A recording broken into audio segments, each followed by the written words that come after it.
دوسرا پروگرام دیکھنے والے اور سننے والوں کو السلام علیکم۔ سیاسی تجزیے اور تبصروں کے ساتھ میں آپ کی خدمت میں حاضر ہوں۔ گائز، بات کریں گے آج بہت اہم نیوز کے اوپر، بہت ہی امپورٹنٹ نیوز ہے، خاص طور پہ کراچی کے حوالے سے، خاص طور پہ بانی M Q M Altaf Hussain کے حوالے سے، اور اسی سے جڑی خبر جو ہے وہ آفاق احمد کے حوالے سے بات کرتے ہیں۔ جیسا کہ سب کو معلوم ہے کہ مہاجر قومی موومنٹ کے چیئرمین جو ہے وہ اس وقت جیل میں ہیں اور مقدمہ لڑ رہے ہیں۔ ایک مقدمے میں وہ بری ہوئے ہیں تو دوسرے مقدمے میں دوبارہ سے ان کی گرفتاری ہو گئی۔ تو اب جو ہے سب کو معلوم ہے کہ ان کے لیے ان کی حمایت میں جو ہے کافی پارٹیوں نے بیان بھی دیے کہ آفاق احمد کو رہا کیا جائے، جیسا کہ جماعت اسلامی نے، پاکستان تحریک انصاف نے، اس کے ساتھ پھر اللہ کا بھلا کرے ایم کیو ایم پاکستان نے بھی جو ہے آفاق احمد کی حمایت میں بیان دیا۔ لیکن اب جو کہ ایک بہت بڑی نیوز ہمارے سامنے آ رہی ہے کہ آج صبح کے ٹائم تقریباً 10-11 بجے ایم کیو لندن کے رہنما مصطفیٰ عزیز آبادی نے ایک ٹویٹ کیا۔ وہ ٹویٹ کیا کہ بڑا اہم ٹویٹ ہی وہ ٹویٹ یہ کیا کہ ہمارے جو ہے ویسے تو ماضی میں جو ہے وہ آفاق احمد سے جو ہے کافی اختلافات رہ چکے ہیں، وہ کافی حد تک رہے ہیں، وہ اپنی جگہ پہ، لیکن اگر ہم کنٹینر کے حوالے سے بات، ڈمپر کے حوالے سے بات کریں، یا جو ٹینکرز ہیں ان کے حوالے سے بات کریں جس کی وجہ سے کراچی میں بڑے حالات خراب ہوئے ہیں اور لوگوں کی جانیں گئی ان کی وجہ سے، ان کے حوالے سے بات کریں تو وہ ایک الگ بات ہے۔ اس حوالے سے جو ہے اگر آفاق احمد نے ان ڈمپر اور ٹرک کے خلاف جو باتیں، جو خلاف جو آواز اٹھائی ہے اور لوگوں کی جان و مال کی حفاظت کی بات کی ہے، اور اس بنا پہ اگر آفاق احمد کو گرفتار کیا گیا ہے تو ہم اس کی پرزور مذمت کرتے ہیں اور یہ مطالبہ کرتے ہیں کہ آفاق احمد کو رہا کیا جائے۔ یہ کس نے کہا ہے؟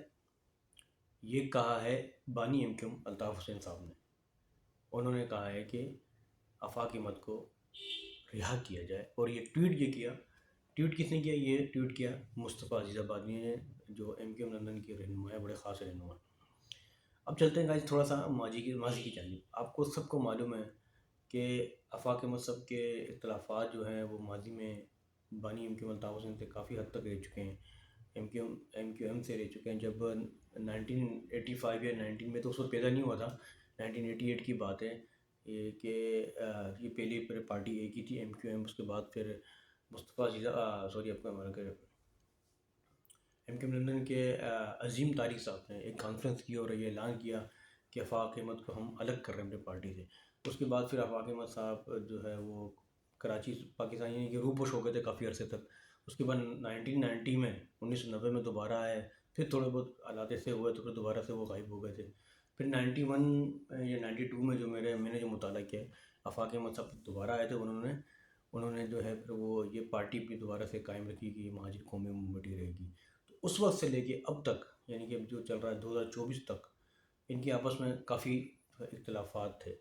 تو اب سمجھ لو کہ 90 سے لے کے اب تک تقریباً یہ 32-33 سال ہو گئے، تو ان کے اختلافات رہے۔ تو 33 سال کے بعد الطاف صاحب نے اتنے عرصے کے بعد ایک حمایتی بیان دیا ہے آفاق احمد کے لیے۔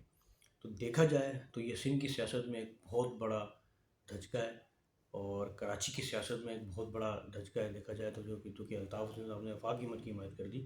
ابھی تک تو ہم نے یہ دیکھا، ہم یہ دیکھ رہے تھے کہ ابھی نہیں بلکہ کافی عرصے تک آفاق احمد صاحب تو الطاف حسین کی حمایت کرتے ہی تھے، کافی عرصے سے کرتے ہوئے آ رہے تھے، لیکن اب یہ بھی دیکھ لیا کہ الطاف حسین صاحب نے بھی آفاق احمد کی حمایت کر دی۔ اب سندھ کی سیاست کس طرف جائے گی، کراچی کی سیاست کس طرف جائے گی، یہ تو اللہ ہی جانتا ہے۔ ایک طرف جو ہے وہ پیپلز پارٹی ہے جو کہ آفاق احمد کو جو مجرم قرار دیا، ملزم قرار دیا کہ یہ ملزم ہے، اور اسی کی وجہ سے جو ہے وہ حالات خراب ہوئے۔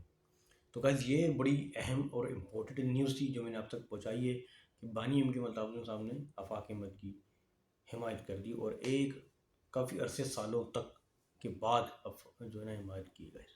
یہ امپورٹنٹ نیوز جو اب تک میں نے پہنچائی ہے۔ اگر میری ویڈیو اور میری رپورٹ آپ کو اچھی لگے تو لائک کریں، شیئر کریں۔ گائز میرے چینل کو سبسکرائب لازمی کر دیا کریں۔ ایک عرصے سے میں آپ کو بولتا ہوا آ رہا ہوں، آپ کے لیے ویڈیو بناتا ہوں بڑی خاص، اس ٹائم رات کے 1:30 بجنے دیکھیں آپ، تو آپ کے لیے بھی ویڈیو بنا رہا ہوں۔ باقی بھی انشاءاللہ اگر امپورٹنٹ نیوز آئے گی تو میں آپ تک پہنچاتا رہوں گا۔ اس کے ساتھ ہی آپ اپنے میزبان عبدالستار کو اجازت دیں۔ اللہ حافظ۔ پاکستان زندہ باد۔